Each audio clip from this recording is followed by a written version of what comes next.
Hi everyone, we are from Group 7. Our members are Patricia, Nathan, Arcelo, and Ardelia. The title of this video is Gender Equality in Indonesia. I hope this video will be useful. Apa pengertian gender, kesetaraan, dan kesetaraan gender? Gender adalah serangkaian karakteristik yang terikat kepada dan membedakan maskulinitas dan feminitas. Kesetaraan sosial adalah tata politik sosial di mana semua orang yang berada dalam suatu masyarakat atau kelompok tertentu memiliki status yang sama.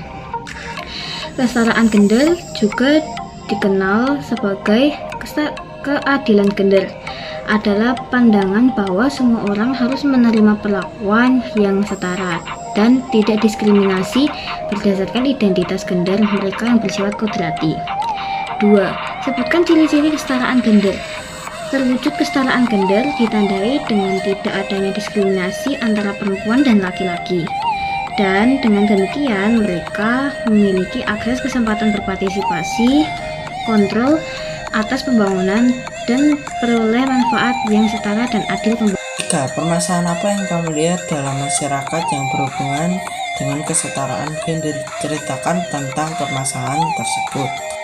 Permasalahan gender merupakan masalah yang tidak ada habisnya. Banyak isu-isu yang muncul kemudian tertuju pada kesetaraan gender yang dialami laki-laki dan perempuan. Padahal sebetulnya kesetaraan gender ini bukan melulu pada perempuan dan laki-laki, namun kesetaraan gender ini juga sebenarnya terjadi pada kelompok-kelompok rentan maupun kelompok minoritas. 1. Apa penyebab permasalahan tersebut terjadi? 1. Kemunculan persoalan gender ini muncul ketika pada abad ke-19 di Prancis, di mana ketika itu upah yang didapat oleh laki-laki dan perempuan saat bekerja sangat berbeda. Hal ini yang kemudian memunculkan ketidakadilan antara perempuan dan laki-laki. Itu perempuan sering mengalami stereotip atau pandangan negatif. Misalnya, ketika ada tindakan kekerasan seksual, ada dua cara pandang yang berbeda. Yang pertama, adanya kesalahan dari pelaku, yang kedua, kesalahan dari korban. Namun seringkali kita jumpai adalah kesalahan dari korban atau perempuan yang memiliki peran dalam kekerasan seksual tersebut. 3. Kekerasan artinya tindak kekerasan baik fisik maupun non-fisik yang dilakukan oleh salah satu jenis kelamin atau sebuah institusi keluarga, masyarakat, atau negara terhadap jenis kelamin lainnya.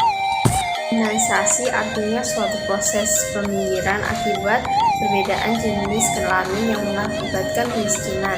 Banyak cara yang dapat digunakan untuk memarginalkan seorang atau kelompok. Salah satunya adalah dengan menggunakan asumsi gender. Misalnya, dengan anggapan bahwa perempuan berfungsi sebagai pencari nafkah tambahan, maka ketika mereka bekerja di luar rumah, seringkali dinilai dengan anggapan tersebut. Jika hal tersebut terjadi, maka sebenarnya telah berlangsung proses pemiskinan dengan alasan gender. Apa dampak negatif atau akibat dari permasalahan tersebut? 1. Budaya atau pola pikir inilah yang harus kita ubah, bahwa ketika laki-laki dan melakukan pekerjaan rumah akan dianggap menyalahi kodrat sebagai laki-laki. 2. Masih banyaknya pekerja perempuan di pabrik yang rentan terhadap PHK dikarenakan tidak mempunyai ikatan formal dari perusahaan tempat bekerja karena alasan-alasan gender, seperti sebagai pencari nafkah tambahan, pekerja sambilan, dan juga alasan faktor reproduksinya seperti hamil, menstruasi, melahirkan, dan menyusui. 3. Dalam sistem pengupahan, perempuan yang telah menikah tetap dianggap lajang karena telah mendapatkan nafkah dari suami dan terkadang terkena potongan pajak. C. Usaha penegakan kesetaraan gender. Bagaimana solusi yang dapat dilakukan kelompok sebagai generasi muda dalam menangani permasalahan yang diangkat? Jelaskan dengan argumentasi. Perlu adanya keterbukaan antara dogma agama dan juga konteks sosial, karena dalam kesetaraan gender ini tidak ada yang dirugikan. Inti dari kesetaraan adalah tidak ada yang mendominasi dan tidak ada yang didominasi. Keduanya harus saling memberi, intinya dimiliki oleh keduanya. Jadi ketika seorang istri memutuskan untuk berhenti bekerja atas kemauannya, yaitu bukan permasalahan gender lagi. Tetapi ketika itu ada paksaan, inilah yang kemudian menjadi tidak ada keadilan. Yang terpenting saat ini perlu adanya yang baik, karena pengetahuan merupakan kunci dari segalanya.